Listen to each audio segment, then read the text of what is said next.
You may be taken aback when you answer the knock at your door and you see a politician all polite and smiling, food parcel in one hand and T-shirts in another, greeting your surprise hello with whatever warm and ingratiating sentiment falls out of his or her mouth. Because it is not a sight one generally sees every day, but this is election season and they are everywhere. So when is the handing out of money, food, and or a house more than Ubuntu? And when is it vote buying?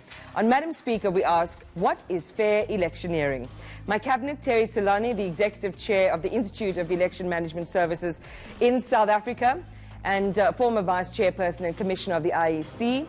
Political analyst, Dr. Stembile Mbete, and on the jury, Koketso Moeti, Amandla Mobi founder, Farai Savanu, electoral systems researcher at My Vote Counts, and Grant Masterson, who is with the Electoral Institute for Sustainable Democracy in South Africa.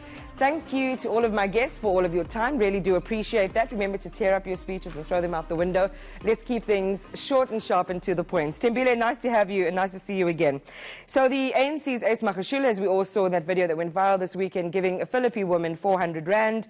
In 2014, just before the elections there, the EFF built a house for a KZN granny.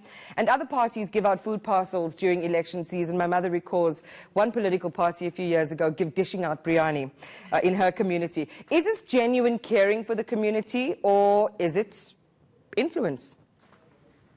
It's definitely not genuine caring. Because it's caring that comes out before the election, right? It's not there in the 4 years or the 5 years before the election. So it's not genuine caring. I will admit that the thing that horrified me the most about the Ace Magashule situation was that he opened the woman's fridge. I mean, it's one thing for a politician to come with a food parcel, but to not be rummaging through, it's just really rude. And I think that part of... And so it's just this entitlement that politicians have over people during election season. And it is problematic, but I'm not entirely sure that this crosses the extreme realm of what we would normally call vote buying. Well, we'll find out from Terry in a moment just exactly what the rules say. But optically, you're saying this is distasteful. It leaves a bad taste in the mouth. Definitely. Terry Tselane, well, let's go to those rules then. What do the rules of electoral conduct say about the giving of stuff to potential voters? Well, the legislation is structured in such a manner that there's got to be a motive or a causal link between the gift and the intention for that particular act. So, for instance, in terms of the way the legislation is structured, it will say undue influence would actually be when a party or a candidate is giving something to a voter with the intention of making that particular voter to vote in a particular. All right, so stop there, because I know you're going to go further, because there are other, things that are covered in that rule. But every party that goes out, Terry Tselane, goes out hoping that whatever their interaction is with that person, it's going to yield an X next to the ballot that marks their party spot. No, absolutely, you are correct. But I'm saying when you refer such a matter to the electoral court, you're going to have to prove that causal link. If there is no causal link, and a person is saying, "I was just passing by, and I saw someone in distress, and I decided to give them, bread or whatever," it might be very, very difficult. So you've got to be able to prove that indeed that particular individual was giving that gift with the intention of influencing a voter to vote in a particular way. Well, in your experience, I mean, how difficult or easy is that to actually prove? Well, it is easy to prove if you can actually be able to create that linkage between the two acts, in other words, the act of giving and the act of voting.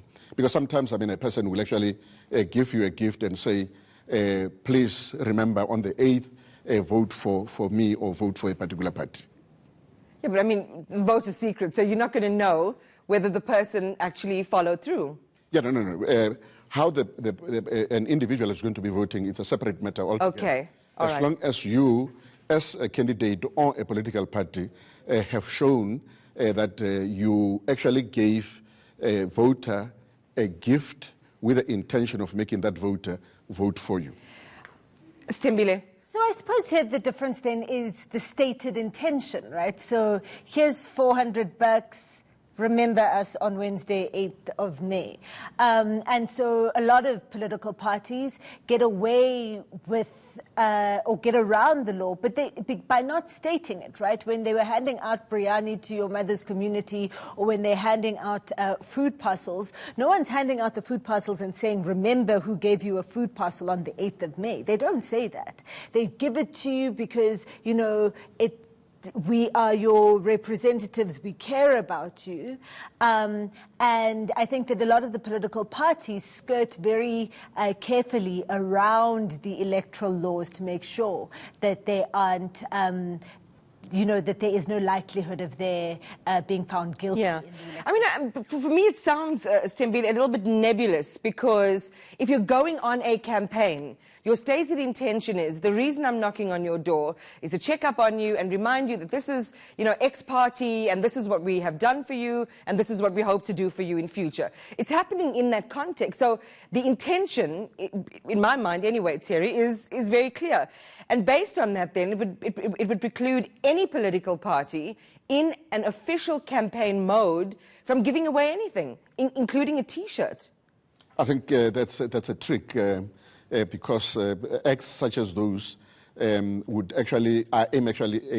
aimed at influencing a voter to vote in a particular manner, and therefore, technically, you can actually be able to prove the linkage between the two.